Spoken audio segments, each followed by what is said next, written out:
Number 23 is a 1960s bungalow in the South Lincolnshire Fen. When we purchased it, the home was what one would describe today as a hard to heat, hard to treat property.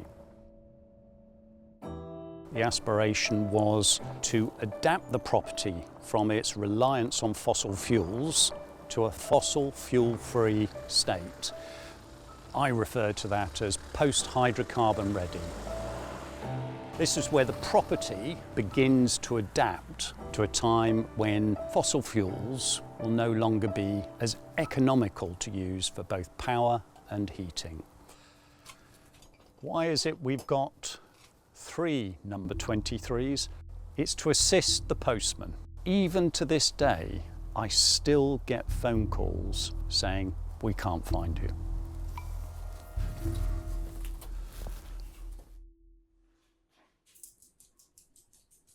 When we've purchased the property, one of the first challenges was to look at the advantages of the passive solar design techniques. Techniques that rely on the sun to heat a property and to induce ventilation across the property. What we've just created is the Venturi effect. What the building seeks to do is to balance the air pressure across the building, and that creates a draft as air moves from the south to the north.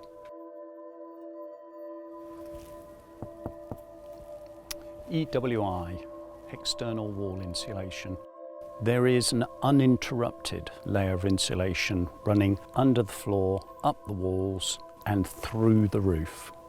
In addition to that, it's been covered with a silicon-based render system that utilises titanium dioxide to reduce the amount of heat absorbed by the external fabric of the building.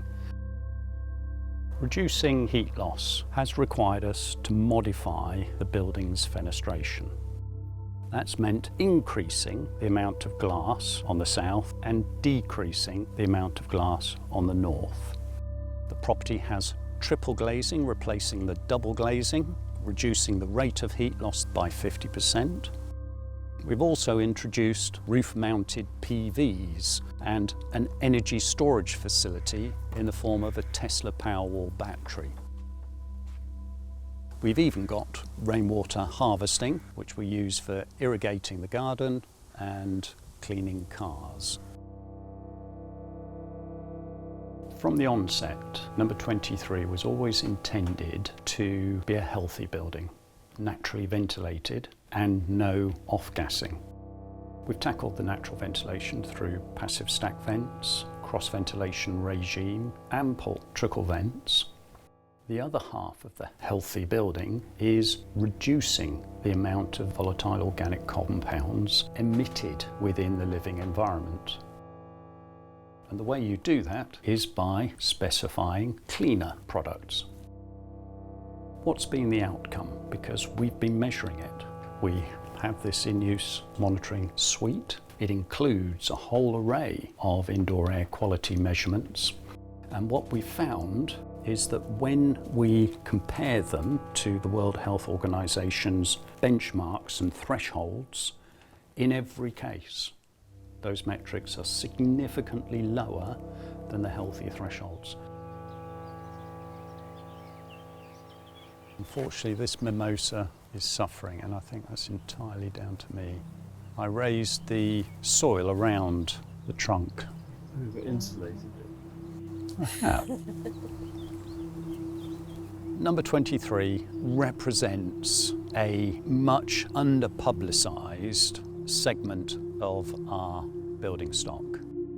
And that is an ageing structure that was designed, built and occupied for decades with the use of fossil fuels, enduring condensation, mould and draft. So are we going to get to a point where these properties are no longer viable to retrofit? Number 23 suggests otherwise.